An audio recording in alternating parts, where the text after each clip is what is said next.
Coucou, bienvenue sur AmiClick. Dans cette vidéo, je vais aborder une société spécialisée dans le platine, Sylvania Platinum, qui est spécialisée dans le platine, le palladium et le rhodium. C'est une entreprise dont l'activité principale se concentre sur le retraitement des résidus de chromite contenant des métaux du groupe platine, donc des platinoïdes, ou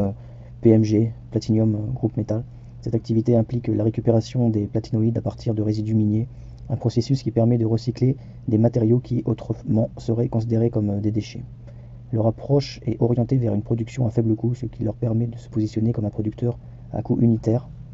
inférieur dans l'industrie des platinoïdes. Leurs opérations principales, connues sous le nom de Sylvania Dump Operations, sont situées principalement en Afrique du Sud. Ces opérations impliquent la récupération de platinoïdes à partir de résidus de chromite, un sous-produit de l'extraction du chrome. L'objectif est d'optimiser la valeur des ressources existantes tout en maintenant une faible empreinte environnementale et en respectant des normes élevées de santé et de sécurité. En plus de leur activité principale de retraitement des résidus, Sylvania Platinum s'engage également dans le développement d'actifs miniers et des co-entreprises, ce qui peut impliquer l'exploration et le développement de nouveaux sites miniers ainsi que la collaboration avec d'autres entreprises du secteur.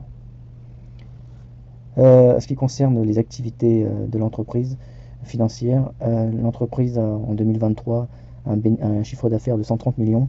de dollars, un EBITDA de 66 et un profit net de 45, comparé à une valorisation boursière qui est sur la bourse londonienne de environ 220 millions d'euros, ou si vous voulez 250 millions de dollars. L'entreprise distribue un dividende d'environ 5 à 6% pour l'année actuelle, voire plus, ce qui permet de pouvoir se positionner sur l'entreprise sur une optique de long terme et en espérant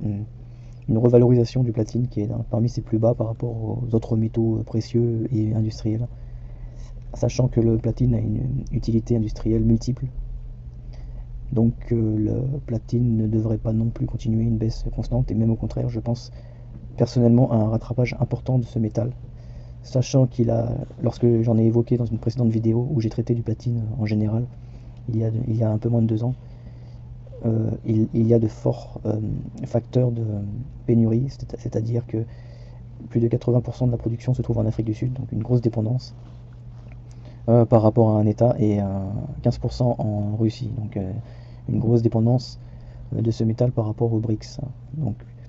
le contexte géopolitique peut avoir un impact extrêmement important sur le métal, qui est très utile et très important dans certains domaines industriels.